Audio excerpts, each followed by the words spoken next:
अस्सलाम वालेकुम। Concept of motivation देखिए, motivation plays an important role in directing human behaviour. आदमी जो कुछ कर रहा है उसको मैनेज करने में, ठीक है, कैसे करना है इसकी हिदायत देने में आपका मोटिवेशन बुनियादी रोल प्ले करता है, जिसे हम तहरीक कहते हैं। ठीक है, there are several characteristics of motivation. अलग अलग खूबियां हैं। पहली क्या, it pushes us to reach the goals we have set for ourself. सबसे पहली चीज तो ये है, हमको हमारे मकासद तक पहुंचाने में ये बहुत बड़ा रोल प्ले करता है। In order to reach our goals we need to be aroused और फील एक्टिव। जाहिर सी बात है, कोई भी काम अगर हम करना चाहते हैं, अगर हमको उसके लिए तैयार ना किया गया हो, चाहे हम खुद तैयार हुए हो अंदर से, तब तक हमसे वो काम नहीं हो सकता है। इसीलिए इस्तेमाल किया क्या, अराउज्ड और फील एक्टिव। अंदर से आपको महसूस होना चाहिए कि हम इस काम को करने के लिए बहुत ज्यादा क्या है, एक्साइटेड है। काम करने का जज्बा आपके अंदर आ जाना चाहिए। Too little arousal will make us feel dull and relaxed. अगर थोड़ा बहुत ऐसे जज्बा है तो हाँ, जल्दी ही हम क्या करेंगे, बहुत बोर महसूस करने लगेंगे, डल महसूस करने लगेंगे। ठीक है, where is too much arousal में make us withdraw from our goals. हाँ, अगर यही चीज बहुत ज्यादा बढ़ जाए, हद से ज्यादा एक्साइटमेंट हो जाए, तो वो आपको आपके मकसद में तक पहुंचने में क्या करेगी, भटका देगी। यानी आप एक्साइटमेंट उतनी ही रख सकते हैं जो आपके काम के लिए मुफीद हो। अगर आपकी एक्साइटमेंट बहुत ज्यादा बढ़ जाती है तो वो एक्साइटमेंट आपके लिए खतरनाक साबित हो सकती है। इसलिए ये बात जहन में रखिए हमेशा कि अगर आप ये चाहते हैं कि आप कामयाबी के साथ उस काम को हासिल करें, तो बहुत ज्यादा एक्साइटमेंट ना होइए और ना बहुत ज्यादा जो है डल फील कीजिए। Second, people are motivated to behave in certain ways because of the pleasing and pleasant properties of external stimuli such as money, good grades, food, which motivate the person to act in a purposeful, focused manner. Third, motivation is the result of the person's thoughts and expectations. It can be two types. अब देखिए, ये जो सबब होता है, जो reason होता है, वो अलग अलग होते हैं। ठीक है, इसीलिए इसके दो हिस्से कर दिए हैं इन्होंने। पहला, इंट्रिंसिक मोटिवेशन, यानी आपके अंदर से खुद किसी काम को करने का जज्बा पैदा हो जाए, ठीक है, तहरीक मिल जाए। इसे हम जाती तहरीक भी कह सकते हैं।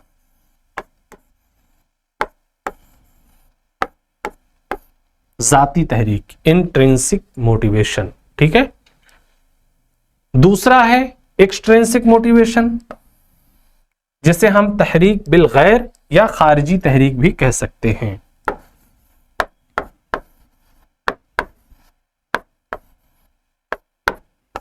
ठीक है, दो हो गए। अब इन दोनों में फर्क क्या है, आप ऐसे समझ लीजिए। देखिए, बहुत से काम हम करते हैं जो बगैर किसी के कहे, बगैर किसी के दबाव, बगैर किसी के फोर्स के करते हैं। जैसे हमने कोई ऐसी चीज महसूस की जिससे हमें यह अंदाजा हुआ कि अगर हम ये काम कर लेते हैं तो हमें बहुत ज्यादा इज्जत, एहतराम, वकार, रुतबा, मकाम मिल जाएगा, है ना, या कोई नई चीज हम पेश कर सकेंगे। उसके बारे में आपसे किसी ने कहा नहीं है, ना आपने इससे पहले कहीं देखा है कुछ है, लेकिन आपके अंदर जज्बा है, आप लग गए और आपने वो काम हासिल भी कर लिया। अब यहां पर जो चीज उस काम को करने की वजह बनी वो क्या है, कोई बाहर की लालच, कोई बाहर की चीज नहीं, किसी ने कहा नहीं, ये सिर्फ और सिर्फ आपकी जाती तहरीक थी। इसीलिए इसको क्या कहा जाता है, जाती तहरीक, यानी जो आपके अंदर से पैदा हो।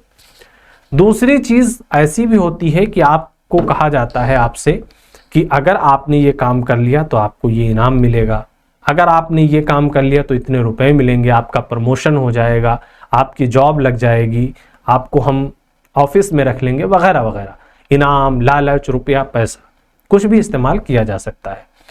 इसके जरिए से अगर आप कोई काम करते हैं तो एक तरीके से बाहर की किसी चीज का आपने इस्तेमाल किया किसी काम को करने के लिए, इसीलिए इसको खारिजी तहरीक कहते हैं या तहरीक बिल गैर कहते हैं। तो ये दो डिफरेंस है, ठीक है, किसके, मोटिवेशन के दरमियान।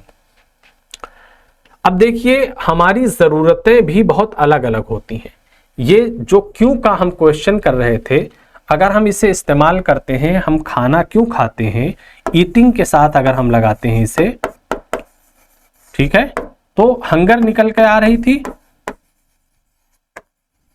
भूख, यानी भूख हमारी क्या है, जरूरत है, नीड है, ठीक है। फूड हमारी नीड है,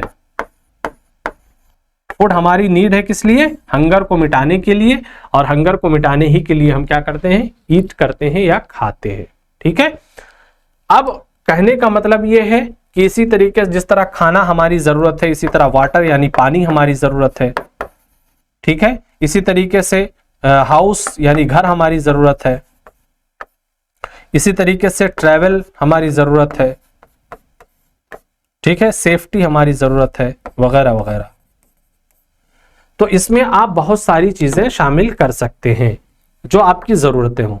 यहां पर मसला यह है कि ये जरूरतें आपकी कहीं कम होती हैं, कहीं ज्यादा होती हैं, ठीक है, और इनका एक पैटर्न होता है।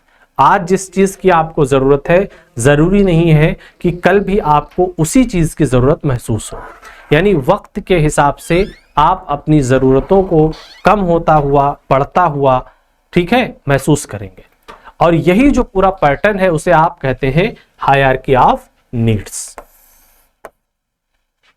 बहुत सारी ऐसी चीजें हैं जो आज आपके लिए जरूरी हैं, लेकिन कल होते ही वो चीजें आपके लिए बेमानी हो जाती हैं।